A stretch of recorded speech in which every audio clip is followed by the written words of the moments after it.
about protecting our legacy, the cultural heritage, and the European Union. We are sure the majority of you are familiar with them, but how many wonder what exactly it is? What is cultural heritage? That is what we tend to explore in our presentation. The question that is frequently asked to us is why we chose the topic. The short answer is that discussing cultural heritage raises awareness about its importance, promotes cultural diversity, and it's a meaningful topic that helps people respect traditions and values.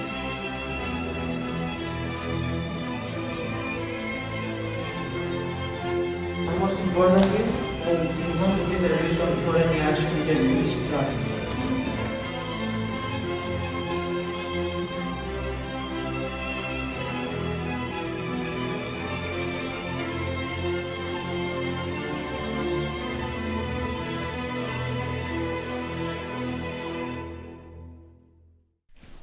As previously mentioned, our topic revolves around cultural heritage.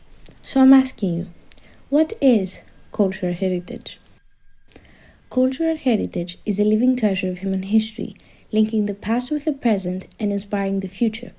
It includes tangible and intangible elements which define our identity. It is a bridge that connects generations and cultures, giving meaning and continuity to our world. Having that in mind, cultural heritage can be divided into three categories. First is tangible culture, which is generally split into two groups of movable and immovable heritage. Buildings, monuments and landscapes are examples of immovable heritage. Archive materials, books, works of art and artifacts are examples of movable heritage.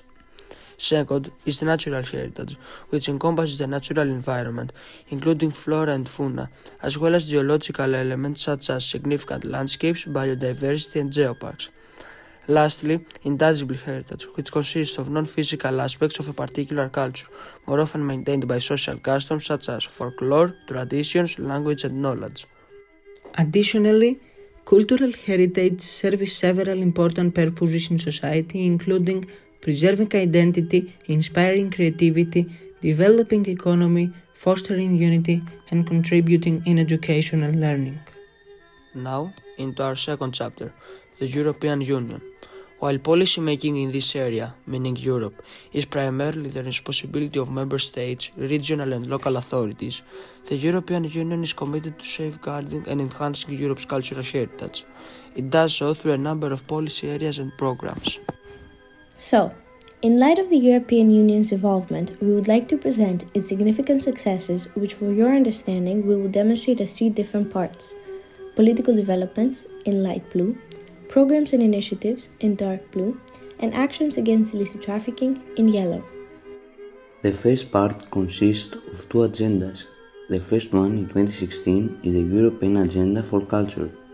On 8 June 2016, the European Commission and the European External Action Service presented the joint communication towards a European Union strategy for international cultural relations, which aims to promote cultural cooperation between the European Union and its partner countries across three main strands: supporting culture as an engine for sustainable social and economic development, promoting culture as an intercultural dialogue for peaceful inter-community relations, and reinforcing cooperation on cultural heritage. The second one in 2018 is International Cultural Relations. On 22 May 2018, the Commission adopted a new European Agenda for Culture with aim to create a union where citizens have new opportunities for cultural and social development and economic growth, a union which preserves our cultural heritage and promotes cultural diversity. The three strategic objectives of the new agenda are respectively to use the opportunities of culture to create social cohesion and well-being, promote culture-based creativity in education and innovation, to create jobs and growth, and promote international cultural relations. And now, into our second part, programs and initiatives. Creative Europe. Creative Europe is a program specifically designed for the cultural and creative sectors, which was launched for the first time in 2014 for a period of 7 years. This brought together several previous European Union programs under one roof, namely the media programs. The Creative Europe program is divided in three strands: initiatives promoting and enhancing artistic and cultural cooperation at European level, actions encouraging the competitiveness, innovation, and sustainability of the European audiovisual sector. Initiatives promoting innovative actions and collaboration across the audiovisual and cultural sectors. European Capitals of Culture, or what is referred to as an initiative putting culture at the heart of European cities with EU support for a year-long celebration of art and culture. Each year, 2 or 3 cities in different EU member states are named European Capitals of Culture. The cities are selected by a committee of independent experts based on a cultural program with a strong European dimension in which locals of all ages must contribute to the development of the city in the long term. And here are the selected countries of the years 2024, 2025, 2026, 2027, and finally 2028. the European Heritage Label and the European Year of Cultural Heritage 2018. The label recognizes European cultural heritage sites that are milestones on the way to creating today's Europe. Sites are awarded the European Heritage Label for their high symbolic value, their role in the history and culture of Europe and the EU, and their reference to democratic principles and human rights. Since 2013, 60 sites have been awarded the seal. All heritage where the past meets the future. 2018 was the European Year of Cultural Heritage. Its aim was to encourage more people to discover and engage with Europe's cultural heritage and to reinforce a sense of belonging to a common European space. Prizes. The European Union's cultural policy supports the awarding of prizes in the fields of cultural heritage, architecture, literature, and music. The aim of these awards is to highlight the excellence and success of European activities in these fields and to shine a spotlight on the work of artists, musicians, architects, writers, and cultural heritage professionals. And lastly, the new European Bauhaus. The new European Bauhaus initiative was launched on 18 January 2021. The main objective of the project is to promote the creation of habitat in line with the European Green Deal by supporting inclusive, accessible spaces that promote dialogue between different cultures, disciplines, genders, and age groups, and sustainable solutions to protect the Earth's ecosystems. Now, on our third part, we refer to the EU's actions against illicit trafficking. The European Union aims to protect national cultural heritage and to bring its protection into line with the principle of the free movement of goods. The directive provides for the physical return of cultural objects that have been unlawfully removed from the territory of the EU member states since 1993. It also provides for cooperation mechanisms and court procedures to enable the return of unlawfully removed goods. In addition, the Commission published a working document entitled European Framework for Action on Cultural Heritage.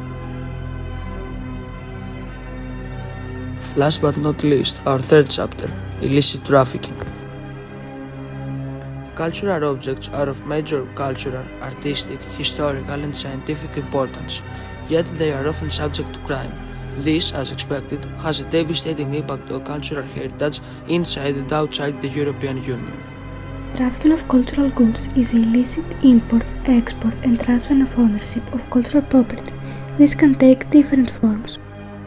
Theft, when original cultural goods are robbed from their owners or caretakers. Looting, the removal of ancient relics from archaeological sites and tall buildings. Forgery, the illegal imitation of cultural goods. And displacement of artifacts due to war. To give you an idea, and because we are given the opportunity, we would like to shed light on cultural goods and sites that are subject to crime to illicit trafficking, with the first one being the Parthenon sculptures. The most famous and still pending case concerns the Hellenic government's demand for the return by the British Museum of the Acropolis treasures, namely the 60% from the Parthenon sculptures, one of the 6 caryatids and an Ionic column removed from the temples of Parthenon and Erechthon during a movement of vulnerability while Greece was occupied by the Ottomans. And our second case, Hagia Sophia. Hagia Sophia is part of the historic areas of Istanbul, a property inscribed on UNESCO's World Heritage List, an architectural masterpiece as described. However, in recent years, The Byzantine era building has suffered extensive vandalism and damage. Education against illicit trafficking begins in our schools, where young minds are shaped and the fight for a safe future takes root. The time for tolerance is over. Every moment we allow illicit trafficking to thrive is a stain in our humanity. We can no longer stand by.